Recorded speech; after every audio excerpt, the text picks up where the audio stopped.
What's up, ladies and gentlemen of the interweb? So as you guys know, I've talked a lot about Resident Evil 2 Remake. I haven't as much recently because I've not really been making a much video until this past week, but it's all working out because as of today, Resident Evil 3 Remake is officially confirmed. Resident Evil 3 Nemesis remake of the remake is officially confirmed.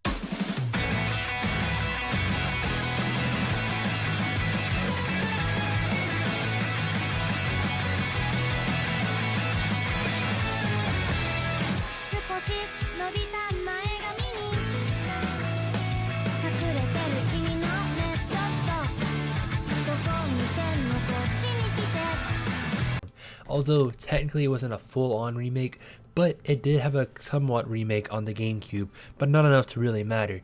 But this is going to be a huge remake once it releases.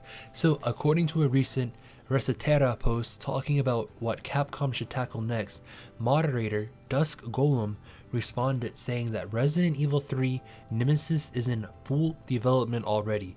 And then he said, quote unquote, "I'm keeping my lips sealed on anything else, so don't ask, but Remake 3 is in full development right now," quote ends. That's what Dusk said, and then he continued to say, "I think beyond that they're waiting to see how Remake 2 and Remake 3 perform, but Remake 2 almost assuredly is going to perform well." So the way I'm interpreting this is that not only are we going to be getting a Resident Evil 3 remake, but if Resident Evil 2 and Resident Evil 3 remake does good, we could end up getting a Resident Evil 0 remake, a Code Veronica remake, and pretty much every other obscured Resident Evil game from the late 90s, early 2000s, probably ending right around Resident Evil 4, because Resident Evil 4 does still hold up to today's standards, but that game was too big for Capcom. It was too big for Resident Evil.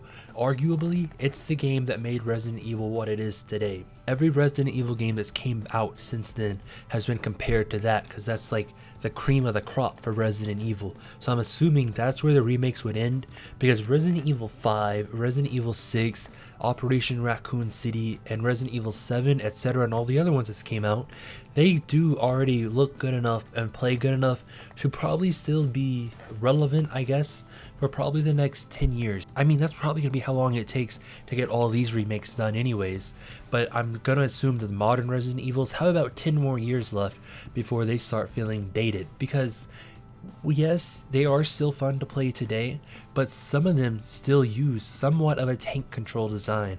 Some of them have a really bad aiming system. Some of them just have a complicated UI process. It's just, I don't know. I think it's fine, but people who aren't into Resident Evil and hasn't sunk hundreds of hours might find them a little bit complicated. If we're thinking of a broader spectrum, yes, if you play games, it's not going to be too bad, but you gotta think there are still a lot of people that enjoys these games that aren't necessarily gamers that can adapt to every kind of button input or every different kind of way to be played, since you know every one of the games kind of switches their control scheme just slightly each way. So from this point forward, starting with Resident Evil 2 Remake, if they can adapt a consistent control scheme, maybe the games will sell just slightly more better and have a slightly longer shelf life, just because of that fact that everything's going to be consistent and people can jump in and they're already going to know how to play. Because you know, some games, Resident Evil 6 was one of them, if you don't play for a week, you forget how to play. And to a certain extent, Resident Evil 4 is, if you play the PC version and then try to go back to console, you just like, the fluidity isn't there, you just feel kind of weird trying to do it. So that's an issue they could fix with all these remakes. I am extremely ecstatic and extremely excited to see what ends up showing up at the Game Awards tonight. It's a couple hours away. Who knows? With them saying this, we might actually get a trailer for Resident Evil 3 Remake. Like, how crazy would that be? We get Resident Evil 2 Remake next month, less than like 30 days I think at this point, and then come along next Halloween, get Resident Evil 3 Remake, and then, you know, 2020 comes. Oh, that's gonna be crazy, 2020. And we get a Code Veronica remake, and then after that, we get Resident Evil 4, like years down the line. And it would be really cool for Resident Evil 4 if they took the way, you know, the Ada story and the Leon story goes and find a way to morph them so that it's just one consistent story.